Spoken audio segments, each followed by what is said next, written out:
Nah, jadi kalau misalkan EKIK di 27, ini itu dia memprediksi bahwa kalau misalkan 27 itu dia tertinggi gitu kan ya, dengan nilai inputan dia yang keluarnya itu ada 27 prediksi dia. Nah, 27 prediksi dia itu kalau misalkan semakin tinggi prediksinya dia itu ke dalam true sebelah kiri ini, itu artinya dia prediksinya benar dan hasil prediksinya itu ekik di bawah ekik juga, itu artinya dia pas gitu dalam posisi ekik tersebut jenis kanker kulitnya. Nah, kita akan melihat dari sisi ekik lain. Contohnya seperti BCC. BCC ini dia ada satu. Artinya dalam 1 dan 50100 ini, itu artinya teman-teman yang lainnya pun juga ekik ini misalkan memprediksikan 27. Nah, sisanya itu ada yang masuk juga teman-teman. Ada kesalahan prediksi jatuhnya. Kayak contoh, di sini ada satu, berarti ada salah prediksi satu yang masuknya itu ke dalam BCC. Nah, kemudian ini ada 5 lagi nih di BKL untuk jenis kanker kulitnya. Itu juga dia masuk ke dalam salah prediksi teman-teman. Nah, makanya kita harus melihat diagonal ini conversion matrixnya. Kalau misalkan diagonal matrixnya itu kelihatan benar-benar kelihatan dan yang lainnya itu rendah, bahkan bisa 0, itu lebih baik dan lebih bagus teman-teman. Jadi tidak akan salah memprediksi bahwa si conversion matrix ini juga memperlihatkan training data yang kita training itu sesuai dengan prediksi yang kita inginkan juga teman-teman gitu. Nah, sama halnya dengan BCC juga. BCC juga dia memiliki 20 prediksi yang benar, tapi cuma di sisi lain kayak AKIK itu dia punya 5 prediksi yang salah. Terus di BKL juga dia punya 2 prediksi. Terus di DF juga dia punya 1 yang salah. Nah, seperti itu sampai ke bawah teman-teman. Nah, jadi sebenarnya ini juga udah cukup bagus ya akurasinya. Indi pun udah di 80%. Apalagi kalau misalkan yang di bawah dari itu, misalkan dari 60, 40, itu malah makin hancur teman-teman untuk conversion matrix ya, untuk memprediksi ke depannya itu bakal gagal dan susah untuk diprediksi. Nah, maka dari itu akurasi itu sangat tinggi, itu mempengaruhi juga dari prediksi ke depannya. Gitu, teman-teman. Nah, hasil klasifikasinya juga itu dilihat. Ini ada beberapa deskripsi, ada precision, recall, F1 score, dan support. Nah, di akurasinya ini juga kita udah obrolin juga ya. Ini juga udah dapat 80%. Di macro average juga di angka precision itu 80, 79, di F1 score-nya 79, dan weekend average-nya juga ada di 0,81, di levelnya 0,80, dan di F1 score-nya di 0,80. Nah, di setiap pelabelan ini tuh sebenarnya ini tuh jenis-jenis kanker kulit yang tadi gitu teman-teman, kayak acne, terus ada BBC segala macam gitu. Nah, kalau misalkan kita ingin tahu lebih lanjut itu mengenai klasifikasi reportnya, kayak gini teman-teman. Nah, di kelas 0 itu udah saya tambahin juga, ini adalah penyakit atinecratosis, itu AKIK yang tadi paling tinggi itu dari 27. Nah, prediksi dia ada di 79%, recall dia ada di 79%, dan F1 score-nya juga ada di 79%. Support dia ada 34. Nah, interpretasinya itu adalah model ini cukup baik juga dalam mengidentifikasi kelas ini, meskipun ada beberapa false positif dan false negatif. Yang tadi aku bilang juga, itu ada beberapa jenis kanker kulit yang salah prediksi teman-teman. Makanya dari itu ini sangat belum maksimal sepertinya, tapi cuman biar teman-teman juga bisa membayangkan bahwa ini pun juga harus bisa ditingkatkan, dikembangin lagi gitu. Nah, di kelas 1 itu ada BCC, itu basal cell carcinoma. Presisi dia ada di 91%, recall dia ada di 69%, F1 score dia ada di 78%, dan support dia ada di 29%. Nah, interpretasi ini presiden tinggi menunjukkan bahwa ketika model memprediksi kelas ini, prediksinya juga biasanya benar, namun recall yang lebih rendah menunjukkan bahwa model gagal memprediksi banyak instance dari kelas ini juga. Nah, dari kelas 2 dari BKL, banding Crataceous like lesions, juga prediksinya bisa dilihat di 54, recall-nya 75, F1 score-nya di 62, dan support-nya 20. Ini juga terinterpretasi juga precision yang rendah menunjukkan banyak false positif, namun recall yang lebih tinggi menunjukkan bahwa model juga dapat mengidentifikasi sebagai sebagian besar instance dari kelas ini. Nah, di sini ada DF di kelas 3 ini, yang tadi pelabelan kita sebelumnya. Ini ada dermatofibroma, itu posisi dia ada di 93%, recall dia ini sempurna di 100%, di F1 score dia hampir mendekati 100%, support dia dari 26. Nah, interpretasinya ini modal sangat baik juga. Jadi kalau misalkan ini terbilang baik teman-teman. dalam mengidentifikasi kelas ini juga sangat sedikit dan tanpa false negatif. Jadi itu kalau misalkan kelihatan nih ya di confusion matrixnya, itu kalau misalkan lambang di pinggir-pinggirnya dia itu 0 di jenis kulit yang lain, itu artinya memprediksi dia bagus gitu teman-teman. Nah, untuk selanjutnya ada kelas 4 itu, maksudnya ke mel itu melanoma. Jadi presiden di melanoma ini di 76, recall dia ada di 62, advance score dia ada di 68, dan supportnya 21. Interpretasinya itu presisi dan recall-nya lebih rendah, menunjukkan bahwa ini tuh modelnya memiliki beberapa kesulitan dalam mengidentifikasi kelas ini secara akurat, teman-teman. Nah, yang selanjutnya ada melanotic navy, itu presisi dia ada di 78%, recall-nya ada di 74, advance score-nya ada di 76, dan support itu di 19. Interpretasinya itu model cukup baik dalam mengidentifikasi kelas ini dengan sedikit false positif dan false negatif. Nah, yang terakhir ini dari vascular lesions itu presisi dia juga di 78%, recall-nya 74, advance score-nya 76, support-nya 19. Interpretasinya ini model cukup baik juga teman-teman dalam mengidentifikasi kelas ini dengan sedikit false positif dan false negatif. Nah, akurasi yang didapatkan kita ini adalah 80%. Artinya, model ini memiliki akurasi keseluruhan sebesar 80%, yang berarti model memprediksi dengan benar 80% dari seluruh instance-nya gitu. Nah, dalam makro average ini, makronya di 80% juga. Presisi dia 80, recall 79, dan advance score-nya 79. Interpretasinya itu rata-rata tidak berbobot dari semua kelas. Itu memberikan bobot yang sama pada setiap kelasnya. Nah, yang terakhir ini ada weighted average. Ini dia masuk ke 81%. Presisi di 81, recall-nya 80, dan advance score-nya juga 80. Interpretasinya ini rata-rata berbobot dari semua kelas, mempertimbangkan jumlah instance di setiap kelasnya. Nah, mungkin untuk pembahasan mengenai teknisnya seperti itu, teman-teman. Nah, aku juga akan membahas juga beberapa sedikit hasilnya itu keunggulan dari sistem berbasis deep learning itu seperti apa.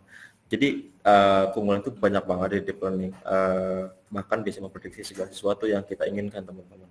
Nah, di sini juga saya sudah menambahkan ada beberapa. Di sini ada deteksi otomatis screening massal. Nah, ini juga seperti yang kita bahas juga sekarang, di deep learning ini memungkinkan deteksi otomatisasi kulit yang mencurigakan. Nah, secara cepat dan efisien dari gambar dermatoskopi atau gambar kulit biasa.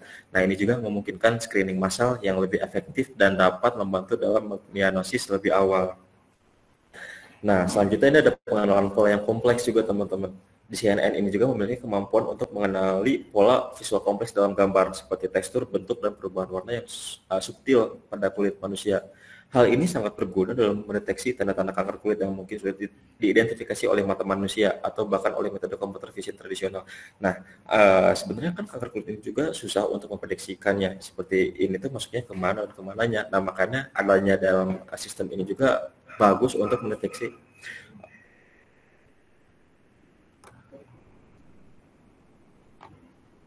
Nah, sebentar ya teman-teman.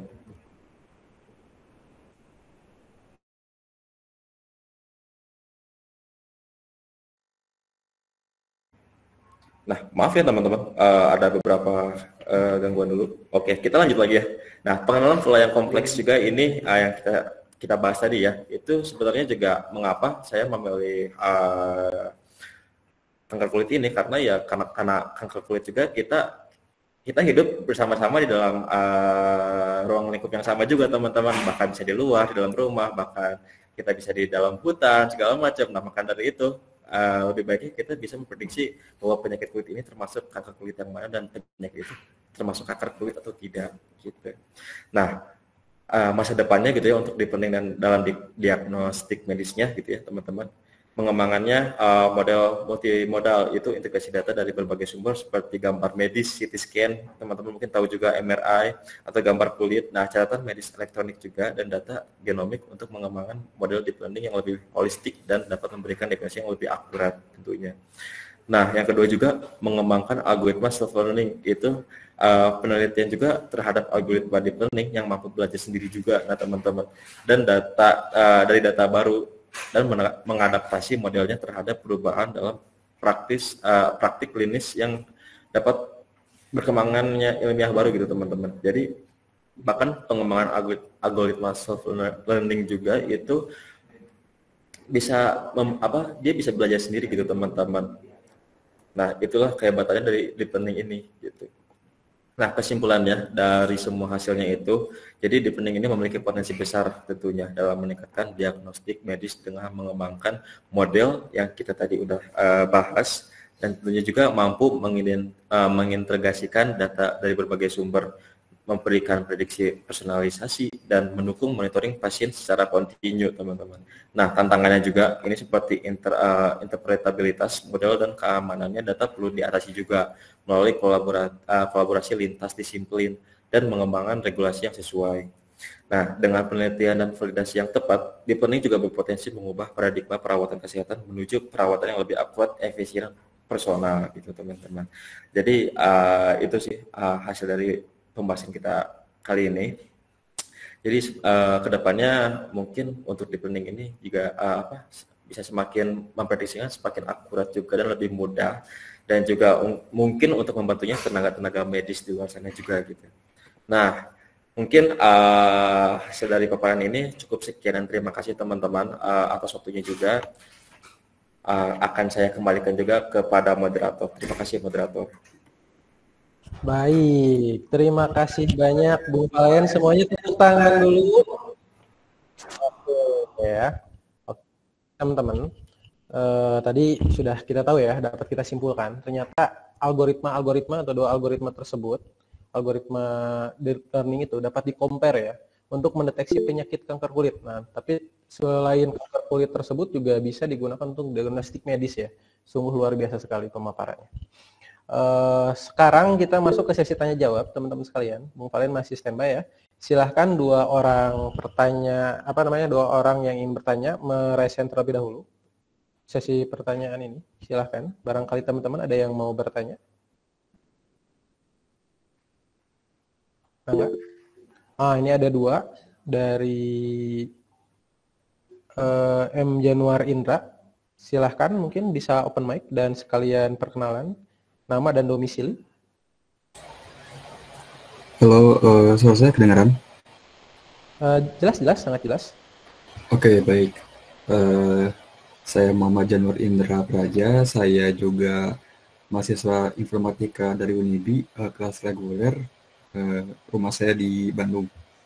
Oke, baik. Saya ingin bertanya untuk Bung Valen ya. Bung Valen, nah, kalau yang saya tangkap tadi, jadi metode CNN ini itu kan untuk deep learning sebuah gambar ya.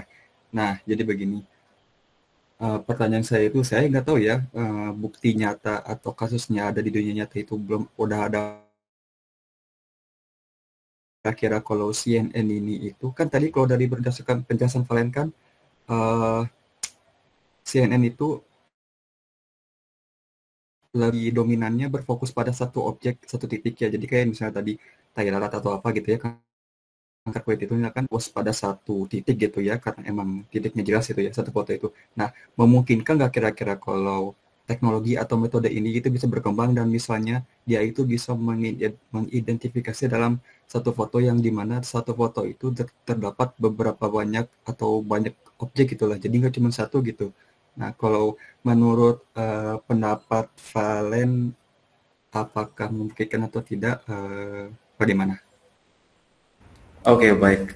Terima kasih M. Januar Indra banyakkan ya.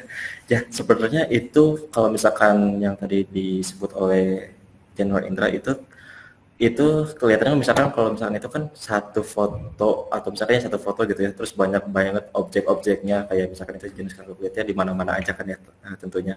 Nah, itu juga sangat bisa dan itu terdeteksi oleh prediksinya gitu teman-teman. Jadi misalkan contoh gitu ya, misalkan dalam satu badan area punggung belakang itu memiliki misalkan 2 kanker kulit, misalkan ya kanker kulit yang tadi tai lalat, atau kan dengan yang misalkan melanoma gitu ya. Nah, itu kalau misalkan di antara dua itu nanti kan mungkin kedepannya bisa dilebihkan, diperkembangin lagi untuk pendeteksiannya ini, contohnya gitu ya teman-teman. Misalnya di dalam 2 objek ini itu terlihat satu dia lebih ke kanker kulitnya jenis apa nih? Oh, ternyata dia lebih jenisnya ke jenis tai lalat, dan itu pun kayaknya sebagai prediksinya jinak gitu, itu nggak apa-apa, dan satunya lagi ini termasuk ke dalam jenis kanker kulit melanoma gitu ya, dan terbilang dia harus ditangani oleh pihak medis. Nah, itu kan juga kita bisa mendeteksi bahwa objek-objek tersebut bisa kita beritahu juga gitu kepada usernya tentunya. Nah, dan juga mungkin dengan pelabelan bahwa si yang jenis kanker kulit itu berwarnanya kotak merah di dalam foto tersebut tuh teman-teman. Nah, maka dari itu itu sangat bisa memungkinkan terjadi gitu. Soalnya ada beberapa juga yang saya lihat, contohnya kayak misalkan kita di luar kanker kulit gitu ya, ada misalkan bahwa si satu pohon ini dia bisa mendeteksi beberapa banyak buah, kayak misalkan ada buah pisang, terus ada buah apel, misalkan atau buah semangka, itu juga bisa memprediksi. Halnya sama dengan teknologi ini. Jadi nanti dalam satu foto bisa melabelkan bahwa kanker kulit ini, ternyata masuk ke ini nih, yang satu lagi labelnya masuk ke satunya lagi, gitu, Januar Indra. Mungkin dari situ jawabannya udah sesuai apa belum? Oke, dapat dimengerti. Oke, siap. Cukup. Oke, makasih banyak Januar Indra telah bertanya. Siap. Oke, terima kasih kepada Mas Januar Indra ya. Selanjutnya masih ada satu penanya lagi, barangkali ada yang mau resen. Nah, sudah ada satu lagi dari Mas Alpiandi M. Solihin ya. Silahkan Mas, bisa open mic dan memperkenalkan nama juga domisili. Assalamualaikum warahmatullahi wabarakatuh. Perkenalkan, nama saya Muhammad Alfiandi Solihin, asal dari Kota Bandung, ingin bertanya mengenai bagaimana RNN dapat dipakai dalam konteks deteksi kanker kulit pada materi yang dipaparkan. Terima kasih. Oke, sorry Alfiandi, bisa diulangi lagi? Oke, diulangi lagi ya. Untuk pertanyaannya, saya ingin bertanya bagaimana RNN dapat dipakai dalam konteks deteksi kanker kulit pada materi yang dipaparkan. Oke, baik. Nah, jadi sebenarnya ini teman-teman, terima kasih juga Alfiani telah bertanya. Jadi RNN ini juga digunakan untuk deteksi kanker kulit ini tepatnya ya, kita juga sudah membahas sebelumnya. Karena RNN ini juga kan dia bisa secara penjelasan gitu ya, secara teorinya itu. Jadi si RNN ini tuh dia dalam deretan waktu itu dia bisa menyimpan sebuah informasi yang telah dia dapatkan gitu. Jadi contohnya misalkan dalam image ini itu dia seperti contohnya jenis kanker kulit akne gitu ya. Terus dia nanti ke depannya itu ada lagi misalkan variasiannya apa kayak gimana gitu. Nah si RNN ini tugasnya kan dia menyimpan informasi deretan waktu ya gitu teman-teman. Bahkan bisa sampai berapa panjangnya juga dalam deretan waktu gitu. Nah sehingga si RNN juga ditugaskan untuk semua deretan waktu dan informasi yang dia dapatkan juga bisa menyimpan, jadi panjang gitu teman-teman. Nah, jadi penggunaan RNN dan CNN ini tentunya sangat tepat gitu untuk deepening skin cancer ini gitu. Mungkin Alfiandi untuk jawabannya gimana? Udah cukup? Cukup. Terima kasih. Oh iya. Kang Palen. Sama-sama Kang Alfiandi. Oke, terima kasih kepada Mas Alpiandi. Ini masih ada yang mau bertanya nih dari Bung Valen, masih memberikan, saya masih ada sih waktunya. Bung Valen siap ya? Nggak apa-apa ya. Satu pertanyaan lagi dari ini siapa? Mbak Mubina ya. Silahkan coba open mic dan juga memperkenalkan nama juga domisili. Selamat malam. Perkenalkan nama saya Mubina Borista dari Bandung. Di sini saya ingin bertanya. Tadi itu kan saudara Valentio itu kan menjelaskan tentang akurasi, presisi, recall, advance score, dan support. Itu tuh apa ya kalau boleh tahu? Soalnya kan itu istilah asing ya gitu. Jadi saya tuh nggak tahu artinya itu apa. Terima kasih. Oke, baik Mbak Mubina, terima kasih telah bertanya ya. Nah, jadi sorry juga aku kelewat untuk masalah itu. Jadi sebenarnya kayak advance score, presiden recall itu masuknya ke dalam keseimbangan data yang udah kita training gitu. Nah, jadi itu tentunya kita harus mencari tahu juga bahwa keseimbangan data yang telah kita training tadi model itu udah cukup bagus apa belum. Nah, itu lebih masuknya lebih ke keseimbangan datanya gitu, keseimbangan data dalam kelas-kelas yang lainnya juga gitu sih. Gimana? Cukup nggak untuk jawabannya? Kalau artinya sendiri itu apa? Kayak akurasi itu apa? Presisi itu apa? Recall itu apa? Support itu apa gitu? Maksudnya tuh lebih ke arah situ sih. Oke, jadi kalau misalkan kita lihat akurasi gitu ya, kalau misalkan kita akurasi kan mungkin teman-teman juga kita lihat ya, kalau misalkan untuk akurasi itu dia itu lebih masuknya ke dalam akurasi prediksi dia itu hasil dari totalan dia training data udah berapa persen kan. Nah, kalau misalkan dari presisi recall dan itu dia itu kan lebih masuknya ke dalam keseimbangan data. Nah, cuman kalau misalkan untuk lebih rinciannya lagi kita akan lebih banyak membahas gitu ya untuk lebih rinciannya, seperti contohnya kan yang tadi disebutkan kan recall pada deep learning gitu ya. Nah, kalau misalkan recall pada deep learning itu juga kan metrik ya yang mengukur rasio dan data positifnya yang benar, terus juga ditemukannya dari seluruh data positif. Nah, recall itu menunjukkan apakah model machine learning ini juga dapat menemukan semua objek kelas targetnya atau gimana gitu. Nah, sebenarnya pembahasan ini juga lebih mendalam lagi dan lebih memperinci lagi sebenarnya. Tapi cuman untuk lebih tepatnya itu keseluruhan data ini tuh itu adalah masuknya keseimbangan data. Jadi memprediksi semua kelas yang tadi pelabelan 0 sampai 6 ini itu dia lebih ke apa ya? Lebih ke keseimbangannya gitu loh. Enggak ini tuh terlalu besar dan yang contohnya pelabelan yang lain tuh kelasnya lebih sedikit gitu. Nah, cuma seperti itu aja sih untuk si hasil klasifikasinya. Gitu. Terima kasih. Iya, sama-sama. Terima kasih juga. Oke, terima kasih pertanyaannya kepada Mbak Mubina ya.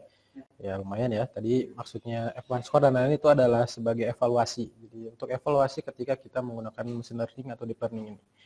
Oke, sekarang kita sudah masuk ke penghujung acara ya teman-teman.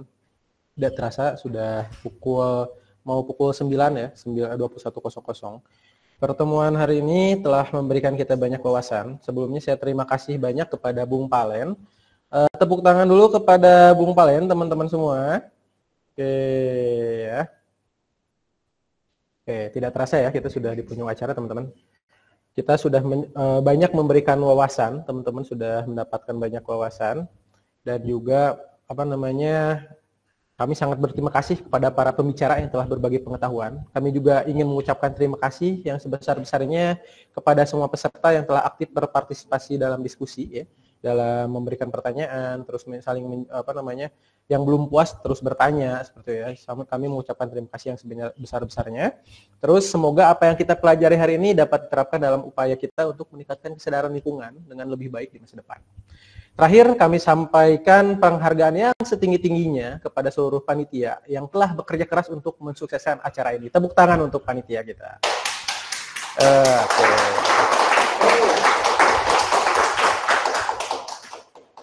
Oke, banyak sekali ya tepuk tangannya. Oke, saya tutup dengan pantun lagi. Kopi pahit belum diminum, kami pamit. Wassalamualaikum warahmatullahi wabarakatuh. Salam sejahtera bagi kita semua. Om Santi Santi Santi Om. Namo Buddhaya, salam kebajikan, selamat malam dan terima kasih. Tepuk tangan untuk kita semua.